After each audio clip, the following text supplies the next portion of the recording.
Good Thursday afternoon. It is December 11th, 2025. We are somehow already in week 15. We are entering the final quarter of the NFL season. As always, my name is Casey Halpern. I am your host, and I'm thrilled to be joined by my co-host, friend, colleague, guest, Ryan Borman. Ryan, how the hell are you? Good, Casey. How are you? It's finally freezing out here, which absolutely sucks. I'm happy I'm just staying in my apartment. It is absolutely cold. It's like way too cold to be this early in the season too. It's not even winter yet. People forget that. But it's like I forgot that. It's like 10 to 15 degrees colder on average, and it has been traditionally. So it's not been a fun week, but hopefully we can warm ourselves up with some winners because I could use it. I have been ice cold since the two Thanksgiving Day games, which I went 2-0 on. The only winner I've had was the Texans on Sunday Night Football, but it's been a tough sledding the last 2 weeks. I'm down, and we got to pick ourselves off the mat here, and we got to fight back. That's what we're gonna do today. The November was great to me. December has not been as kind. So I'm in a similar boat for you as you as well. I've been taking belt to ass. It's not been fun. I'll say that. And like it also just gets worse when you also play fantasy for some serious money and you kind of just miss out on the playoffs by like 4 points because you're playing against T. Higgins, who should have been ruled out of the game twice. And if he never was allowed to go back in, you would have won. So I can't sympathize because I have T. Higgins on my fantasy team, and in my good chunk of change, both my good chunk of change leagues, I have a first round bye in the playoffs. So we're in a little bit of opposite boats here, unfortunately. So I do feel for you, but I'm on the opposite end of that token. Yeah, it didn't help. I started out 0-4 and then worked my way up to 5-7-1. But tough sledding. But on the outside looking in. But anyways, we're gonna just hopefully run it up on the slate this week. Admittedly, I didn't have much time to look at any of the promos today, but anything out there besides from the touchdown jackpot? There's a small one on Ballybet, and then one I wanted to highlight too. Maybe we've seen a little bit of mixed reviews on it, but DraftKings has been doing a daily drop, and it's a 20% boost on a bet over plus 300. Some people have parlay for it. I personally just have a straight bet, so like I can anything over plus 300, I can boost and get a straight bet on. So that one has been good for me. And usually, in the NFL games, you can usually boost like a touchdown score that's over plus 300, and you can, match it on one of the no vigs or profits, and it works out pretty well for you. I'm going to pull up the boost matcher then. Hold on. I honestly haven't really looked at any of my promos yet. What's the boost? Yeah, what's the percentage? Sorry. 20% over plus 300. There's a 25. What's up? DraftKings? Yeah, DraftKings.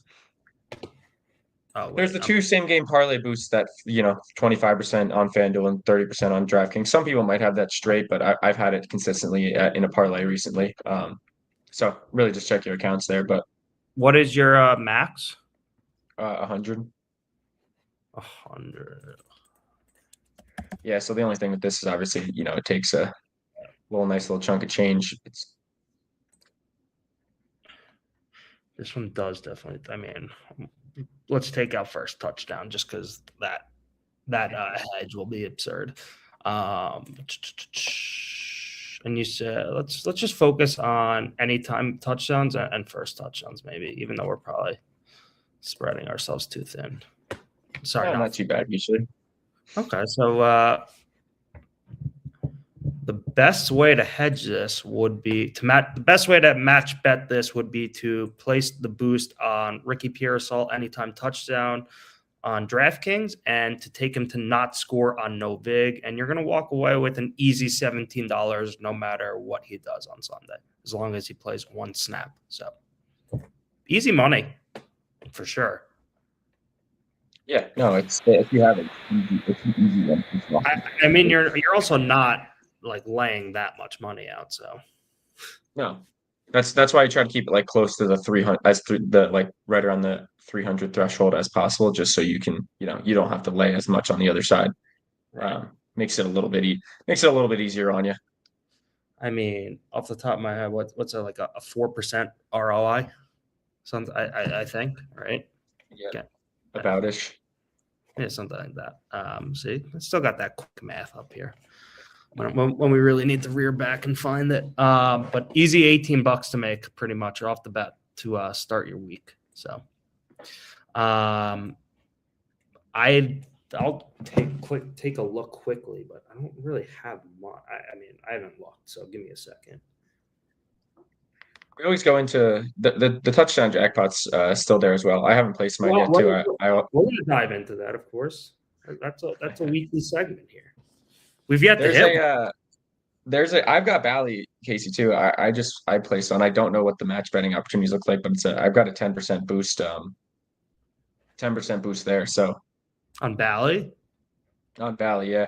It's gonna be slim pickings, maybe only a dollar or two, but I'd still like to just lock it in. So I got a $25 max there. What is the boost? 25%? 20%. 20%. Oh, sorry, $25 max. I'm an idiot. No, you're good. You're good. I should probably take off. Okay, that did. You have no vig. You don't have profit X. You have bet.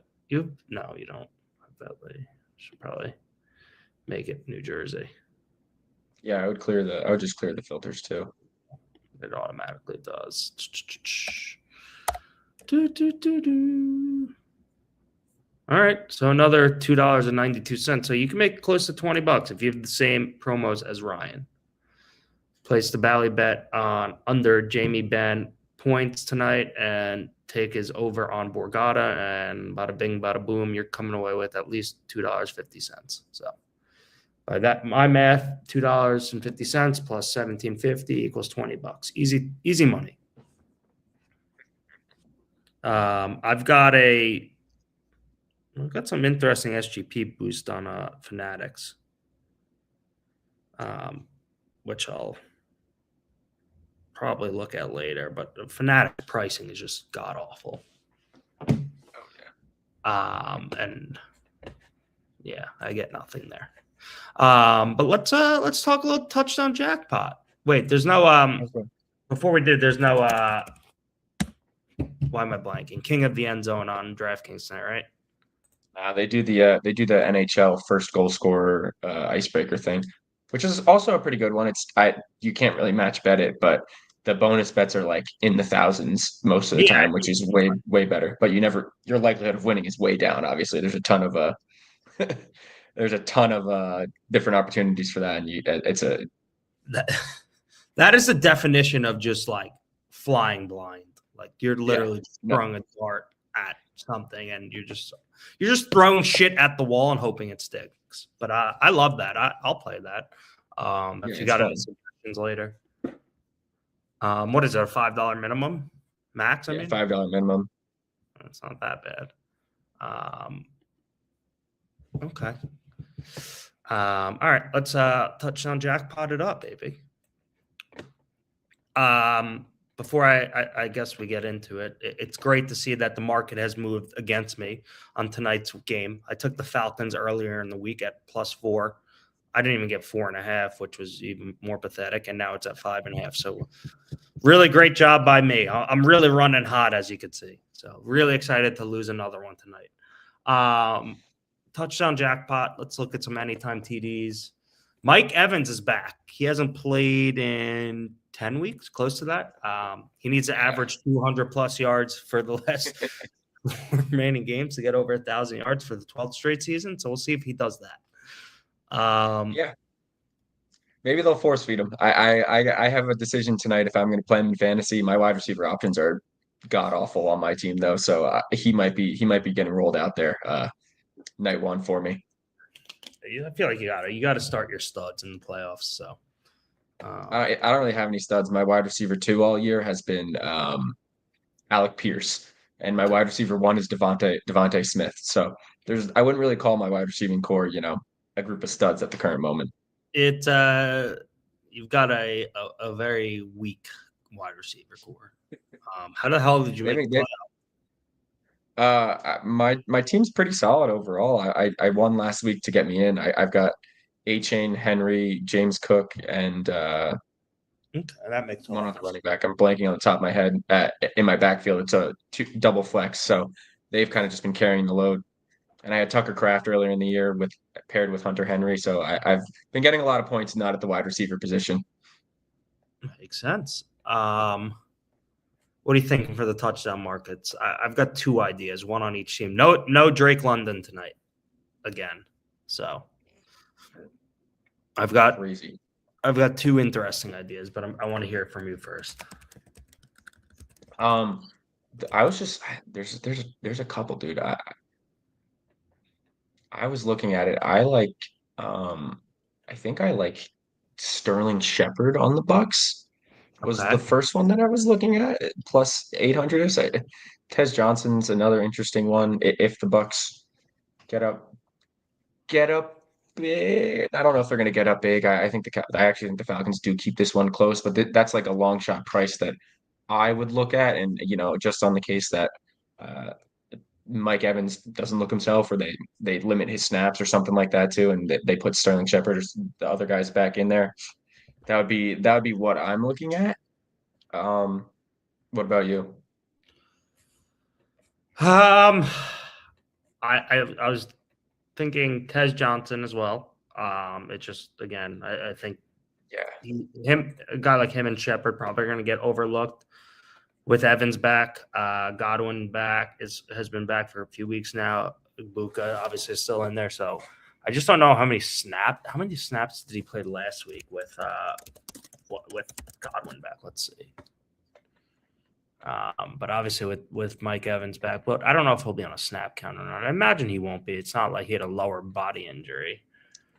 It was a broken collarbone. It's healed now, so he's healed and cleared. I don't think there's going to be anything. It was just more of a, maybe they wean him back in. I don't know how much. I think he practiced this week. Did he practice? He practiced. What's up? Tez Johnson went targetless last week, actually. Yeah. Let's see how many snaps he played though. Quickly just looking, but that game was disgusting. It was pouring. It was vile. Tez Johnson. Where the hell is it? Wait, what? I'm lost. Did he not play last week? Maybe not. I don't know. I didn't watch. Can't say I tuned into much of the Bucs game last week. I'm so confused. Oh yeah, he didn't run a single route. Wait. He was getting MVP chance earlier in the year too. that is what. Ignore what I just said. I don't know what the hell happened, but he played 19 offensive snaps, and ran 12 routes. It looks like so, but he didn't have a single target, which is interesting. I mean, he's still playing, but obviously Mike Evans is now out. Mike Evans is now in. Did Sterling play last week? Let's see. I don't know. See what Shep's doing.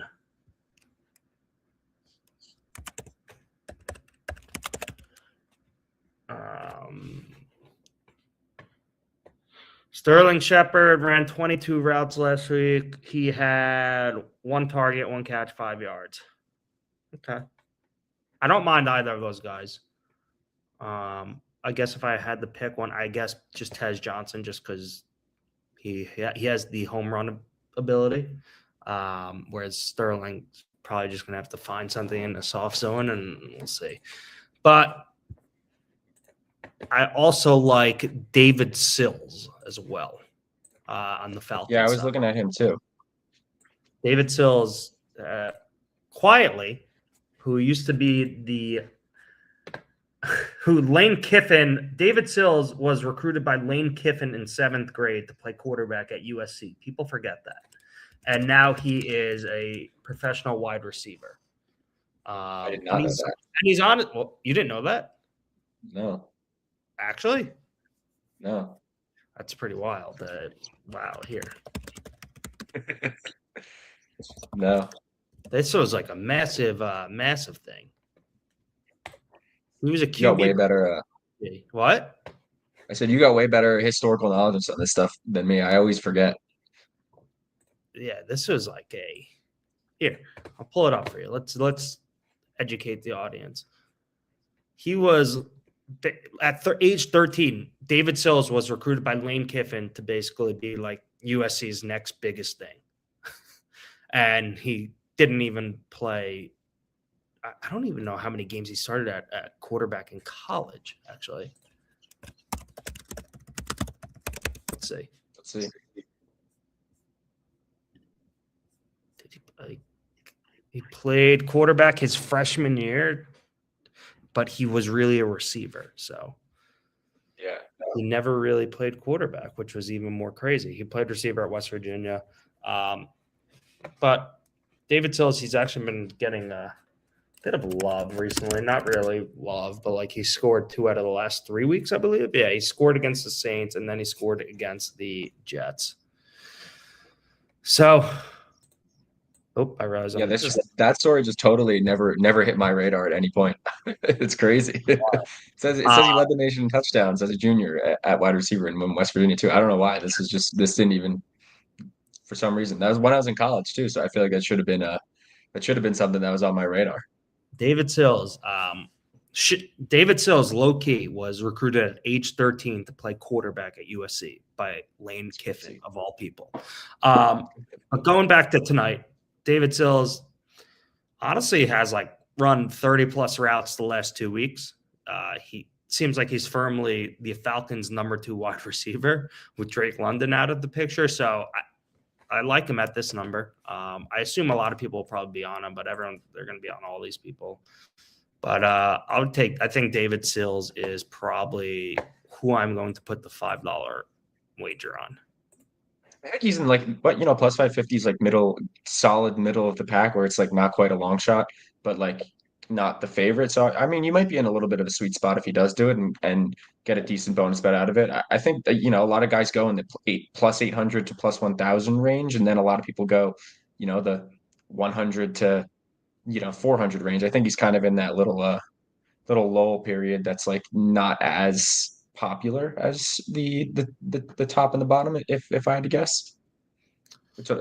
I would assume you're right. I'm very curious to see what Ditka Betts puts out later, just on a model basis. But I think I'm going to go roll with David Sills. Regardless, I actually happen to like him anytime touchdown as well. So Kyle Pitts is also a little banged up. I can't believe I'm actually backing the Falcons tonight. It's pretty disgusting now that I'm just like talking through it out loud. But yeah, Bucs haven't been good. No, the Bucs haven't been good. And the Panthers might win that division. The Panthers, I think, will win the division. The Tampa Bay Buccaneers had a very good start to the season, but if you really looked under the hood, we discussed this a lot early on. Mm-hmm. They were just escaping by the skin of their teeth against some of these teams, and they got off to a very lucky start. The unfortunate reality is that their team is so banged up. They are like down 80% of their offensive line. Obviously, Godwin, Evans are hurt. Baker is hurt. Ibuka got hurt. Like, they are really just banged up. Even on defense right now, they're pretty hurt as well. They're at their linebacker and in the secondary. So, I mean, both of these teams, honestly, it's just it's like next man up for all of them. But yeah, the Bucs have been pretty snake bitten this year on the injury front. I'm rolling within Kyle Pitts' touchdown tonight as well too. So I know he's a little banged up, and we'll see. But they don't got anything. Is he playing? Is he playing? I don't know. That if he doesn't play, it void. So it doesn't. Oh, I know. I'm just curious because I'm probably right as well. but yeah, the Bucs have lost 4 of their last 5, and their lone win was against the Cardinals, who I think have lost 10, or have lost 10 of their last 11, or something like that. It says he's not on the injury report right now. Barring a surprise, he's expected to play. Okay, so Pitts should be in the lineup. Kyle Pitts has been great the last few weeks. He's honestly been really good all year, but with London out, he's been getting the lion's share of targets. He's had a combined 18 targets the last 2 games, so averaging 9, obviously, and has put together 86 yards on average the last 2 weeks with no Pitts. He put up a very respectable stat line against one of the best defenses in the NFL last week as well, 6 catches for 90 yards. But Pitts, I mean, he's also notoriously allergic to the end zone throughout his career. Yeah, no, I know. I mean, someone has to catch for them, dude. I mean, Mooney was supposed to step into their wide receiver 1 role, and he's got less than 10 catches over the last 4 weeks, which is just insane considering like how much. I mean, I know he's not even in the same category or threshold as Drake London, but for him to just step in and not really get any catches while London's been out is kind of just insane. Like 10 catch, London gets that in a week, and he's got that in the entire in London's entire absence. He's matched like his catch total basically in 1 game. It's crazy. It's brutal. Kyle Pitts has 11 touchdowns in his career. It's his 5th season. I'll stand by that Kyle Pitts is a good NFL player. He just is probably not used to the best of their ability. So we'll see when he's a free agent. We'll see what teams think of him. I hope he goes to a Kyle Shanahan, Sean McVay type team. We'll see what happens. Become a matchup nightmare. Yeah, we'll see. We'll see if he can do that. We'll see if they can utilize him right, or if he's just kind of a bust. I mean, I feel like he's not been like a bad NFL player, but just based on where he was drafted, it's hard to the expectations were astronomically high, so it's hard to sort of justify it, I guess. The expectations were very high, but he did also come into the NFL and I believe set the rookie record for most receiving yards by a tight end in his first season, but it's kind of just been downhill since. But that's also been due to kind of the coaching and the turnover they've had. They haven't had much stability at the quarterback position or at head coach. And I mean, seemingly they're going to have another head coach after this season. So, yeah, he hasn't been in the best environment, but yes, he definitely was overdrafted. I mean, Jamar Chase went right after him.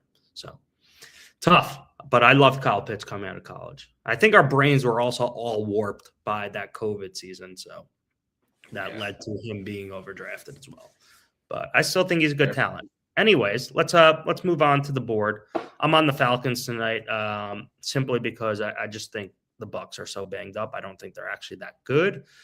And I don't think that they should be favored by more than a field goal versus any team at the moment in time. So I just have had a hard time getting to anything kind of over 3 here for the Bucs to be favored by. So I'm taking a stab, but it's proving to be that I got a horrible number, and I guess we'll see how it shakes out tonight. Yeah, I was gonna say. I mean, I don't think that the Bucs at this point should be favored over any team, especially on Thursday night football. It's been kind of wonky all season with the underdogs on Thursday nights. So, I mean, I kind of expect this one to be a close game again. You know, with both teams banged up, and the Bucs just have not looked great. So I'll probably end up being on this with you, just for fun tonight. But I don't have like a strong opinion because both teams I think have looked not great. So we'll see how it goes. But yeah, no, it's wrong. We'll see. I don't love it, but all right, give me your underdog of the week. My underdog of the week. All right, this is kind of gonna blow your mind. All my things. I'm kind of gonna completely flip the script on if you've been watching me pretty much the entire season on all of my teams. But my underdog this week, I'm gonna have 2, but my first one is actually gonna be the Browns against the Bears, which I've been backing the Bears pretty much all season, and I don't want to say I got screwed. I had 7 and 6. I bet 6 early last week on Bears I got a bad number. I was wrong, and it ended up closing, I think, 7 or 7.5. So I rebetted at 7. That one pushed, ended up losing. Obviously, we saw the bad interception from Caleb.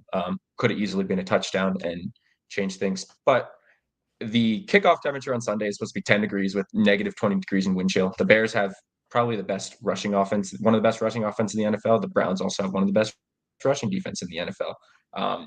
The totals climbed from, I think it opened at like 42 down to 39. Spread hasn't really moved. Typically, low totals and this kind of environment, if the total climbs lower, it's a little bit correlated with the underdog getting the points there, and the spread has not moved for the Browns. So the Browns are 7.5 right now. I'm going to be on the Browns against the Bears to cover the 7.5. I expect a low scoring game that the Bears do win, but 7.5 is just too much in this environment, I think, for the Browns against the Bears, and the Bears usually don't really beat the piss out of teams to begin with. So that's where I'm at. I think it's going to be, a field goal or touchdown game. 7.5 is just too much. And it's a must-win game for the Bears, though. So who knows? But I like the number at 7.5 with where the totals move to. I don't hate it. A lot of people who I respect in the industry are also on the Browns pretty heavy as well. So if that gives you any comfort. It's going to be negative 20 degrees, I saw, with the wind chill or something, right? Yeah. 10 degrees at kickoff, negative 20 degrees with the wind chill. So it's going to be, I'm just seeing, I'm going to sell their tickets. And does anyone want to go for me at that point? Like you couldn't pay people enough to be in that stadium to watch that matchup. As someone who spent a good amount of my life in the Midwest, going to school in Madison, Wisconsin, where it is just as cold as Chicago, and spent a lot of time in Chicago. Those Midwest winters are absolutely insane. Like those temperatures are unbearable. There was a 3-week stretch, I'm not even kidding, when I was a freshman in college at Madison, where negative 5 degrees or less for 3 straight weeks. I didn't go to class once. It was awful. Like you couldn't go outside. Like classes were moved online. It was terrible. Like you lose like feeling all over your body. And that's just kind of what it is every day. It's wild. But now it's like this weather here is like a walk in the park for me. Like I walk outside in sandals and shorts, and my girlfriend's like, "What are you doing?" I'm just like, built different, sweetie. That's it. Yeah, we had complete opposite experiences. I got snow one time at Clemson, and every time it like got cold or potentially icy, we had class canceled and everyone stayed home for the day. So can't relate there either. It was great. I mean, class was never canceled, but it was just moved. A lot of it was moved online, or like you just kind of didn't go and just read the textbook. But you just stayed inside, cozied up to a nice bong, started heating yourself up. It was college. It was a lot of fun. That was a different lifestyle, and many moons. Of course. But yeah, those Midwest winters are very tough, and it's not even winter yet, which is wild. All right. Admittedly, I was a little ill prepared for this busy week, but I took a stab for my underdog. You're gonna like it because this is a team you've backed frequently. Give me the New Orleans Saints +3. They just had an upset win against their division rival Bucs last week in a disgusting game. But I expect the Saints to keep the good times rolling at home this week against the Panthers. New Orleans already beat Carolina on the road earlier in the season. So I'm okay catching a field goal now at home. And very quietly, the Saints have had a top 5 defense in expected points allowed over the past month. On the season, they're ranked 12th in opponent yards per game, 11th in opponent yards per play, top 10 in third down, and top 10 in sack rate. And despite their lackluster 3-10 record, the defense has played some pretty damn good football. So I trust this unit to kind of keep it within a field goal at home on Sunday. Brandon Staley has done a very nice job. Yes, Brandon Staley. That Brandon Staley is the defensive coordinator of the Saints. And Ryan, did you know it's been almost 5 years since the Panthers have covered as a favorite? Covered. They're 0-11 against the spread and straight up as a favorite since September 2021. It's crazy. I think we looked into this briefly the other time too, like how many times the Panthers have been the favorite, and they're probably been the favorite like 10 or 11 times, I think we think, and they just they never Yeah, they disappoint every time. Every time the books and people back them as a favorite, they just disappoint. I hope they disappoint again on Sunday because I'm on the Saints. I What's don't his want. face is good. I think Shuck is good. Not good yet, but I think he could be good. He looked good last week. Yeah, and look, he's looked honestly, he's pretty solid the last 2 weeks, but I think I they should give him some runway as their guy potentially. I hope they do. We'll see. well, so, I mean that'll be good for a Jet standpoint, but you think my 250 to 1 Tyler Shuck offensive rookie of the year ticket has life? No, I hopped on with you, and I think we're done. Unfortunately. What if he has like an excellent like end to the season? They finish like 3-1 or 2-2, but he kind of like averages 230 yards per game, 2 touchdowns a game. Like, do you think that's possible? I think you really need I think you need them to kind of dominate the Panthers this weekend too, because like Tet's You the need favorite right now. We need a bad Jackson Dart weekend, bad their Luka. schedule is a joke. Like the Saints have okay, this is the Saints schedule. The Saints have the Panthers, the Jets, the Titans, and the Falcons.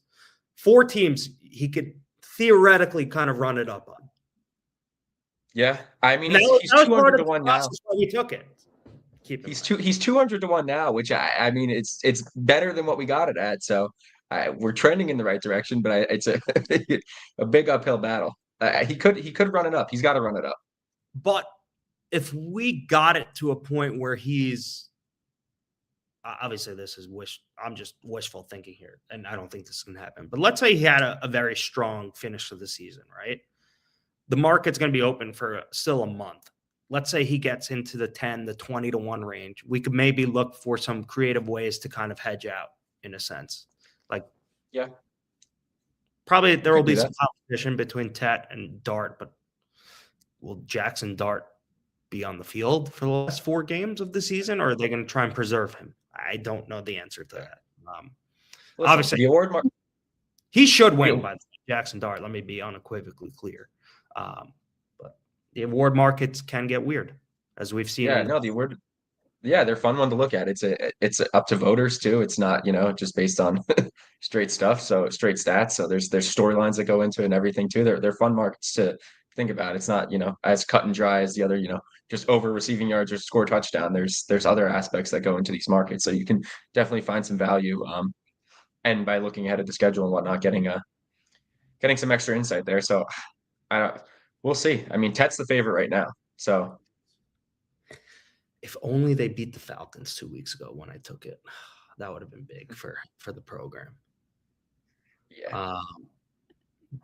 What was I about to say? Also, a lot of recency bias probably plays into these voters' minds when they go to the ballot box. Oh, of course. So, Yeah, I mean, strong December, and Tyler Shuck could be lurking. He could be a live dog to win Offensive Rookie of the Year. Probably not. Very unlikely. He's 200 to 1 for a reason. But could be a fun flyer if the folks at home want to throw a dart with us. yeah. Speaking of flyers, did you get any Phil Rivers comeback player of the year at 18 to 1? No, I did not. They threw him right in the mix as right in the mix there. I did not. Did you? What do we got? No, I 18 mean, one. Yeah, he's the third favorite just out of nowhere just for signing onto the team. They're gonna collect on that. Yeah, that is definitely a donation, honestly, unless he somehow finds the Colts into the playoffs, which I would be absolutely miffed if he does. I can't bet on awards markets when I'm in New York, so no, I haven't been over to Jersey in the past few days. But it is wild that Phillip Rivers is back in the NFL. He's been out of the game for 5 years. He's 44 years old. He has 10 children. He's a grandfather. And this is the Colts' last-ditch effort. Chris Ballard, Shane Steichen, they want to save their job and going to a guy that they know very well in Phil Rivers. We'll see if he ultimately starts on Sunday or in the last 4 games at any point. But it's pretty crazy. Awesome content, I'll say that. Like, I'm very curious to see how this plays out. But I'm pretty scared for Phil Rivers, honestly. Like, I was looking at some of the the throws he was making in practice, and those were some ugly ducks, and he cannot move. He couldn't really move much when he was playing, but I can't fathom that he's able to somehow now keep up with a NFL defense at 44 years old after being 5 years removed from the NFL. But we'll see how that shakes out. Yeah, no, it's funny too, because like, didn't he sign like a 1-day contract to retire a Charger for the Hall of Fame? And now he's just back, and he's gonna probably have to do that again. I'm gonna guess after this. Yes, it is pretty crazy, but tremendous content. Yeah, it's gonna be fun. I mean, the Colts are doing everything they can right now, but it's not gonna be enough after pretty much an epic collapse. I know I saw a tweet today from Kalshi, and it shows like the number, or I think it was yesterday, the top like six playoff collapses based on like their percentages, and it shows that like at one point the Colts had a 99% chance to make the playoffs, and now they're all the way down to a 19% chance just based on the odds, which is just insane, an insane drop. The Chiefs had a 95% chance at one point. Now they're down to 20%. The Ravens had a 97% chance. They were down to 39%. So just some crazy, crazy drops in the playoff rankings and just the parity in the NFL this year. Yeah. Speaking of the Kansas City Chiefs, that's a perfect segue. They are my favorite of the week, which is pretty disgusting. They are officially in the danger zone. They have zero margin for error. And I believe as of today, they actually have a 14% chance at making the playoffs per The Athletic. And the Chiefs just have to win on Sunday to keep any semblance of playoff hopes alive. And I actually happen to like them in this spot against their division rival Chargers. The Chargers offensive line is absolutely putrid. Justin Herbert's very banged up. According to PFF, Herbert was pressured on 65% of his dropbacks in their overtime win against the Eagles. And the Chiefs defensive line has the 4th highest pressure rate in the NFL. And look, I know the Chargers just won on Monday Night Football, but it still took overtime for them to squeak past the Eagles, who had 5 turnovers. 5. So I just think this is a very tough turnaround for a very banged up Chargers team that is coming off a big emotional win on a short week. And it's been a bit since the Chiefs have really put together a very good performance, but I'm betting on that changing Sunday. So give me the Chiefs. Yeah, we'll see. They said that they were going to turn it on, and then they just didn't look any better against that Texans defense on Sunday. Granted, it's tough to do, but it's crazy that we're going to see probably probably not going to see Mahomes in the playoffs for the first time since he's taken over as a starter. It was bound to happen. Yeah, don't get me wrong, it was bound to happen, but they got a bit of an aging team. They got to kind of figure it out offensively, but yeah, I mean, they could easily come out and beat up on the Chargers this week too. So they're one of those teams that's always dangerous no matter what. So I'm tempted to go there as well, but I don't know if I'm gonna pull the trigger with you yet or not. But I like it. Where are you going then? I haven't backed the Giants much this year, but I'm going to the Giants, taking them -2 against the Commanders. The line flipped once. Obviously, the Jaden news came out. The Commanders looked horrible against the Vikings last week too, even when Jaden was out there. Their defense is honestly terrible, and their just roster overall is not good. So I'm laying the Giants. I'm laying 2 with the Giants this week. Like I said, I haven't really backed the Giants all year, but this is a spot where I like them on the line flip. I hope the Giants win. Yeah. If we want it for draft pick's sake. Yeah. maybe that's playing into my head a little bit. It's just like, all right, come on, let's get a Giants win so the Jets draft pick goes up a little bit. Yeah, I would like to see the Giants win. The Jets need a lot of work. I'm not sharing my screen. But as of today, the Giants have the first pick. The Giants and Raiders also play next week, I think, which could be de facto number one. No, sorry, they play in 2 weeks. The Giants have the Commies, the Vikings, Raiders, and the Cowboys. So they'll probably lose to the Vikings and 9. They'll probably lose to the Cowboys. Look, the Giants can win. The Jets will probably beat the Jags this week too, just to screw everything up. Yeah, I don't know. I don't know if Brady Cook has that in them. But I could see them winning as a 12-point dog against a Jaguars team that I think isn't very good. I know they're recent performances might say otherwise, but I still don't buy into them. The Jets have a lot of work to do if they want to get into the quarterback sweepstakes, because I'm not a proponent for trading some of the assets they've gathered to take a quarterback in this year's draft. If one fell to them, I'm okay with, but I think they should kind of build out their roster first. I know that's not the hot take that Jets fans are looking for, but that's I think the honest answer. And I think that's I think they're playing their way into potentially like bridge quarterback zone again, and just continue to build out. And if they build out the roster far enough, good enough, maybe next year's the year not next year, 2027 is the year they trade up if they perform well enough. Get a QB, get a guy they like. We'll see. This happens like we talk about almost every year now. I'm inclined to trust what they decide to do. If they like a quarterback and trade up and go get one, then so be it. If they don't and they want to wait, then also so be it for me. We'll see. We'll see what they do. I don't know if they try to make an offseason move. I hope they don't end up with, the likes of someone like Kyler Murray, which looks like the Cardinals are looking for a divorce from him.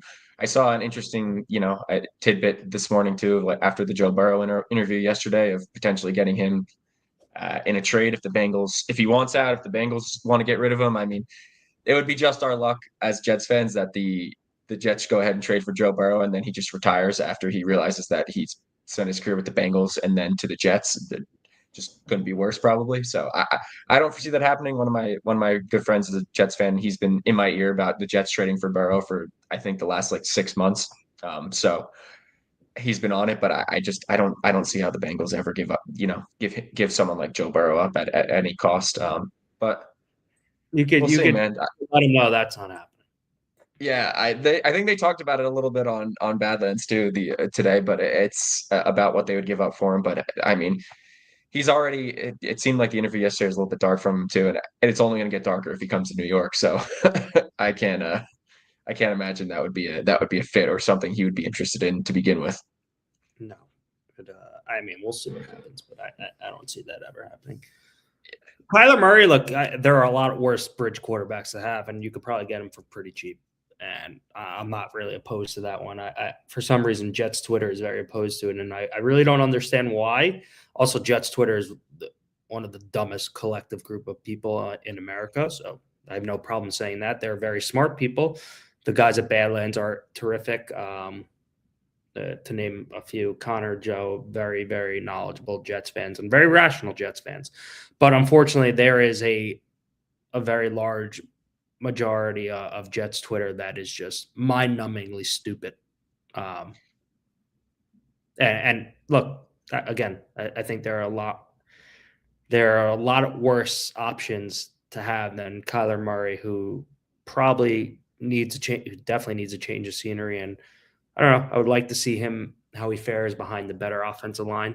And again, it wouldn't take much to probably get him. So you know who I actually want? Who? Just because it is just a bridge and probably going to be here for a year. We just want entertainment, right? You want to see just a quarterback. Yeah, I want Jameis too. I want Jameis like that. I want Jameis this year. They're not going to go to the playoffs regardless who they have. I would be shocked, but at least just make it entertaining. Like put some points on the board. Let's get in some shootouts, some close games. Maybe he'll win a few, and it won't cost much. Right. It would be. I'll go back quickly to Kyler Murray.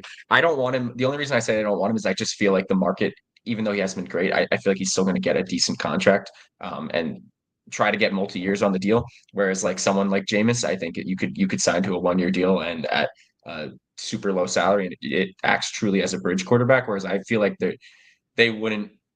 I don't know if Kyler will take a 1-year minimum deal, basically, but I could be totally wrong there and off. I'm thinking he's going to look for like a Fields level deal.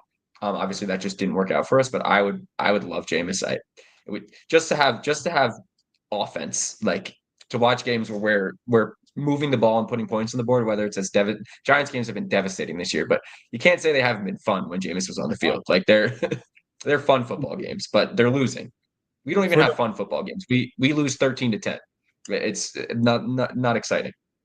For the record, Kyler Murray has 3 years left on his contract, but I'm almost positive. Don't quote me on this, But I think after next year, like all the guarantees are kind of done, and like there's just if you cut them after next year, I think it's just like $7 million in dead cap.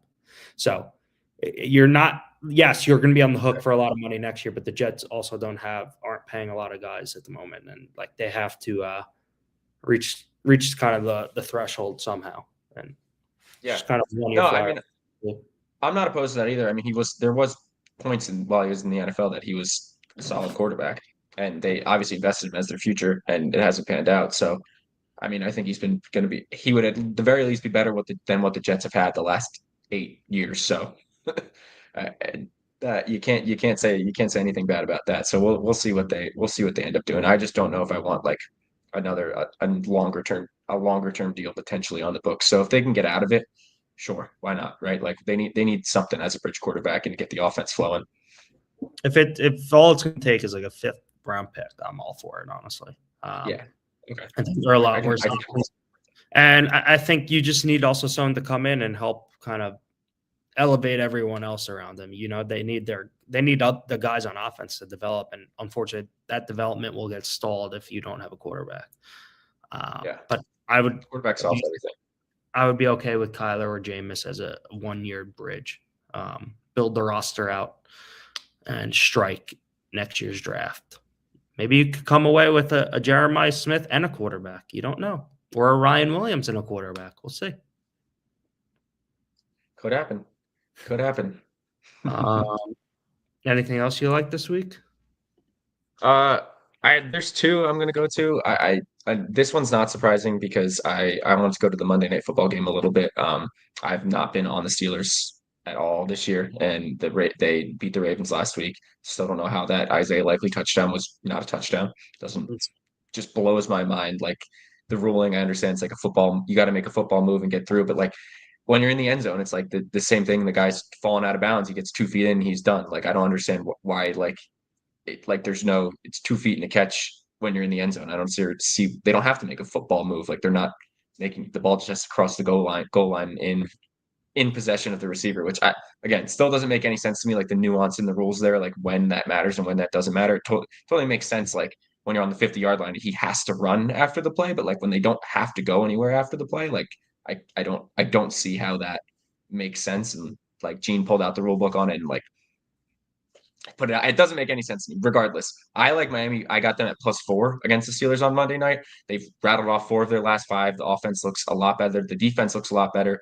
Something had to give this past Sunday where the Tua was 8-0 against or 7-0 against the Jets and 0-8 in the cold, and Tua continued to dominate the Jets. Seemingly, he is their kryptonite, even though pretty much most of the NFL is the Jets' kryptonite because they don't really beat a lot of teams. But it's really crazy that Miami hasn't been like that much better than the Jets, and they just can't seem to beat Tua, and he's been bad overall. But yeah, I'm going to Miami +4. I think it shouldn't be more than a field goal game in Pittsburgh, and I think they'll get it done. I don't think like I said, I don't think the Steelers team is as good as they are, and I think Miami's playing good football right now. And McDaniel's been coaching for his job, and that's where I'm going on Monday night. Strange but true. Teams that have played the Jets the week prior are 1-11 against the spread in their next game.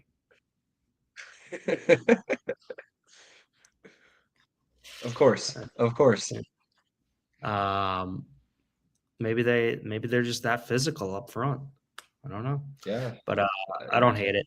I don't love the board this week, so I'm not going to try and make something. But you know what? I do like a prop, and I was actually a little surprised by this number. Stephon Diggs over 46.5 receiving yards, which I saw on FanDuel. It's a revenge game for Mr. Diggs for the second time this season. In the first matchup against the Bills, Diggs put on a show. He had 10 catches for 146 yards. Yes, that was his best performance of the season by far, but he's still having a very solid year, averaging 55 yards per game. The Bills' defense also is very suspect in my opinion. I expect Diggs to just have another chip on his shoulder for this one. Like, he had 146 yards in his first outing against his old team. So I'm willing to bet on over 46.5 yards this time. It's a 100-yard difference, close to. It's not going to take a lot to get to that number. I mean, like the Bills secondary is nothing to write home about. They allow close to 30+ points a game to every single team they face. So we'll see. But I like that Diggs number. I thought that was very low, honestly. That should be just a really fun football game, hopefully. I like the Bills in that one, which I usually, like I said, I usually don't back the Bills. I'm a Bills hater, but they are a very good regular season football team. So, and Josh Allen's been playing awesome. So I like the Bills in that one, but that should just be a good football game. That, two of the best teams in the AFC going at it, division rivals. So I'm excited. I'm actually just excited for that game in general. Some solid games this week, seemingly. Yeah. We have more like playoff stuff around too. Like the playoffs are just still very interesting. I mean, the Steelers took a lead in the division. The Ravens are by no means out of it, but they made their path a lot harder by losing to the Steelers. So we'll see how that ends up. The Lions have work to do. The Panthers can win a division. It's interesting. There's definitely some intriguing matchups. Packers, Broncos, Lions, Rams, Pats, Bills, Chargers, Chiefs. The slate is a lot better than it was last week. Colts at Seahawks. We'll see if 44 Phillip Rivers plays against one of the best defenses in the NFL. Pretty scared for him, not going to lie. Maybe sit him this week and let him play on Monday Night Football next week against the Niners. But good slate overall compared to the last few weeks. Last few Sundays have been kind of boring. Yeah. Don't love the Sunday Night Football matchup, which is kind of annoying, but is what it is. Yeah, we have a good slate the rest of the way. Depending on what 9 does. Yeah, it's just still not like it's not like a marquee matchup. Both teams are out. Like it's not, anything exciting. I guess the Vikings and Cowboys are technically still in the hunt. They're sitting at the Cowboys have like 11% chance to make the playoffs currently, so they still have hope, but not a lot of hope. I really want to do something disgusting, but I'm not gonna. I think the Raiders might be a live dog. A Kenny Pickett revenge game against the team who's just on. The Eagles are terrible right now, too. It's literally 2023 all over again for them, but it's wild. And a lot of blame should go onto the quarterback. He's, in my opinion, the worst starting quarterback in that division when Jackson Dart and Jaden and Daniel. Okay, I can't speak. In my opinion, I know this is probably an insane take, but Jalen Hurts is the worst quarterback in the NFC East when all starting quarterbacks are healthy. I think Jaden Daniels and Jackson Dart and Dak Prescott obviously are better quarterbacks than Jalen Hurts. I know I might get flamed for that, but that is my honest opinion. I know he just won a Super Bowl, was just Super Bowl MVP. Look at the roster around him. But yeah, that is my true feelings, that Jalen Hurts is the worst starting quarterback in the NFC East. He's getting a lot of heat recently. I think rightfully so. I like Jalen Hurts. I've always liked Jalen Hurts, so I'm not. I don't think he's bad. I think the other 3 quarterbacks are just better than him in his own division. I mean, I think the jury's still out on Dart. I think Jackson Dart is really good if he's healthy. Like he's going to be a very good quarterback if he's able to stay on the field. And this is someone who thought he was going to be like the second coming of Drew Lock coming out of college. So I was wrong. Change your tune. Yeah, look, I'm adjusting my priors. New information has come out. I'm willing to accept that L there on that draft take. But from everything Jackson Dart has put on film this season with as bad of an offense he's had without Scatterbo, without Neighbors, like he's looked pretty damn good when he's on the field. But look, the number one ability in sports is availability. Will he stay on the football field? That remains to be seen. And if he doesn't adjust the way he plays football, probably not. But I think he's a very good quarterback. I think Jaden Daniels, when healthy, is a very good quarterback. I think the world of Dak. I think Jalen Hurts is a solid quarterback, but I think he doesn't have the ceiling like the aforementioned 3 quarterbacks in his division. So, yeah, no, I agree there. I think his ceiling is definitely lower than the other 3. I know it started out hot takey, but that for just some more context there. That's why I would take Jalen Hurts as the Jets quarterback in a second, but I would take any. I saw some Jets Twitter rumors about that too, and I was like, we're just now in the rumor talk of any quarterback that potentially is disgruntled that we're going to just throw picks at. I saw Jets Twitter also basically say they would never touch him. Like Jets Twitter, as I said earlier in the show, is one of the dumbest Twitter communities in the world. One of the most delusional fan bases you could find on a social media app, and there's a ton of them in New York. It's really insane. Like Yankees Twitter, Mets Twitter, like some of the shit that comes out of these people's mouths, or I guess their tweets, it's mind-bogglingly stupid. So yeah, it's a fun place, man. Yeah, that's why you guys stay off social media, I guess, right? Twitter's a fun place. But what else? Anything else before we go? No, it depends we're at 56 minutes. So if we want to dive into a little baseball, we can. If we don't, if we want to call it, then by all means, let's call it. Is there much baseball to dive into as nothing's happened? I don't know.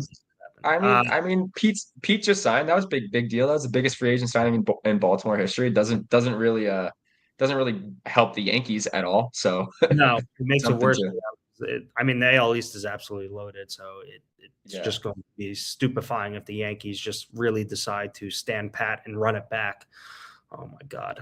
Just please don't give Cody Bellinger some irresponsible deal. The guy has no market seemingly, and riddle me shocked. He was a salary dump a year ago. So shockingly, after a year in which he very much overperformed his under the hood metrics, I'm shocked that no one's clamoring to give him 5 to 6 years of 130 plus million. So Brian Cashman, don't be a fool and do it. But I'm not that surprised Pete Alonso left. I was more surprised at the destination. I thought he would go to the Red Sox, but I had a feeling he was going to stay in the AL. He was going to come to the AL East. I think probably letting him walk from the Mets is honestly the right decision, if that makes sense. I know it's hard to replace, but he's probably not going to age so gracefully. I think the bigger issue with the Mets is Edwin Diaz just walking to the Dodgers, right, for a marginal difference of dollars and not even taking the last offer to the Mets. I think that's a bit concerning, and I think there's some probably credence to the fact that whatever went on in that clubhouse last year, he just wanted to get away from it. I don't know what's going on, but that is a much, much tougher pill to swallow than losing Pete Alonso. I think Pete's a very good player. He's a slugger. He plays close to every 162 games, but that's probably easier to replace than the best closer in baseball, especially when they walk to the LA Dodgers, who are now back-to-back champs, and the team that you are chasing in your conference. Yeah, I mean, from like a baseball perspective, I would agree with you. I think it's probably for a Mets fan perspective. Like I thought Pete was just going to be a Met for forever. So I like it might just from a fan base perspective. I think is probably a tougher pill to swallow. But I think the production, I agree. Like you could probably in the next 5 years or whatever, what Pete's going to get to 36. I don't think he's going to decline a ton, but. The bat won't you could probably find a way to replace that production. It's hard to get a lockdown reliever. It's a little bit easier to get a first baseman or DH slugger. It's also very hard to get a lockdown reliever that you don't know if they can perform under the bright lights of New York. Look, Edwin Diaz looked like the worst pitcher in baseball his first season with the Mets, and literally in the last 4 years when he's been healthy, he has been the best reliever in baseball, and it's honestly not even close. So. Devin Williams now, dude. He performs great in the bright lights of New York. Devin Williams will probably have a very good year. All signs point to that, of him just regressing back to the norm. But apparently he didn't even want to be a Met. He wanted to go to the Cubs. I saw some Mets Twitter saying that. Yeah, I saw a lot. And Mets Twitter, again, it's also one of the dumbest fan bases in the world. So is Yankees Twitter. But relax, pump the brakes. They're all like coming at the gates for like Stearns and Stephen Cohen before they've even done anything. Let the rest of the offseason play out. Even like Yankees Twitter, like myself included, like I vehemently do not want the New York Yankees to sign Cody Bellinger to some lucrative multi-year long-term deal. I think that is not in their best interest. I don't think you're winning anything with Cody Bellinger as your perceived second best player. Not that I think the Yankees are going to win regardless of who they have with this current regime in place, but I don't know, man. That is not the Cody Bellinger is not the Robin to Aaron Judge's Batman. I'll tell you that much. Like, Yeah, I agree. Let's see what they. I think they.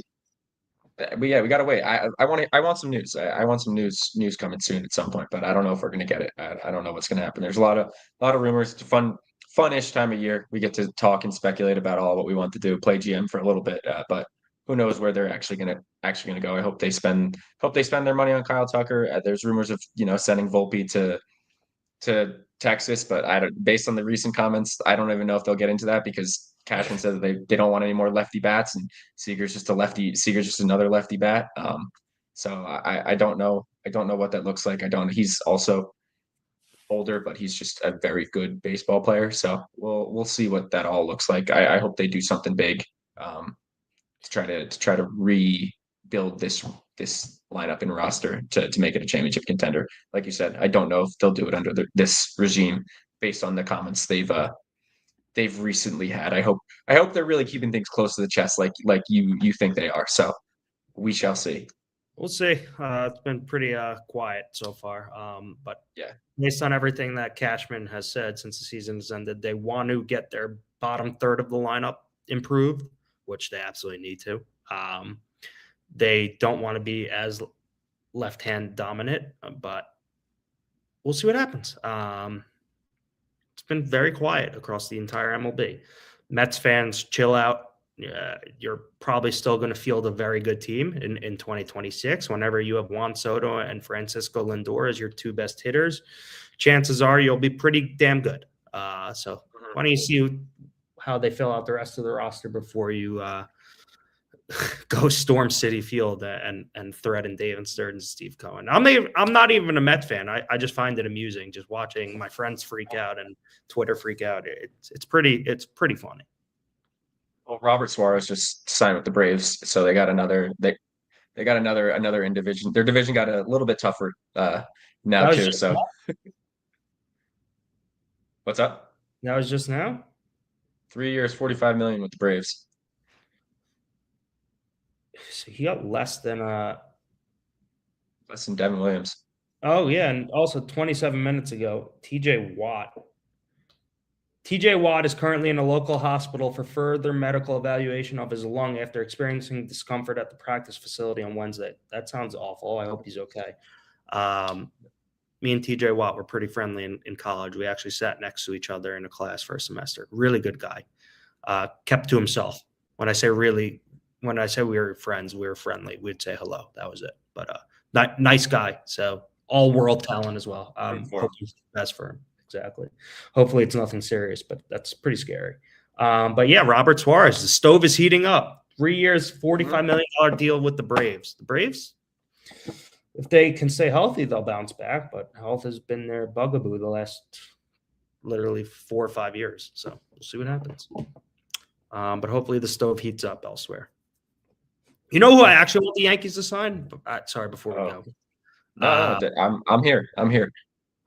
I know they'll have to give up some draft picks because he has a qualifying offer attached, but I would like them to bring back Michael King because when that guy's healthy, he could be a top of the rotation starter, and it won't be a long-term deal. You could probably get him for 2 to 3 years in the $50 to $60 million range. So, yeah, he's good. He was real good for the Padres. Yeah, just time off. Injury is the big question mark with him, but yeah.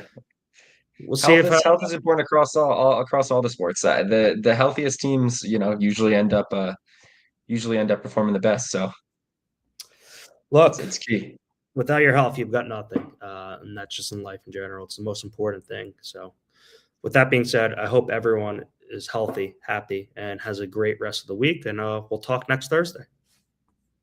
Absolutely.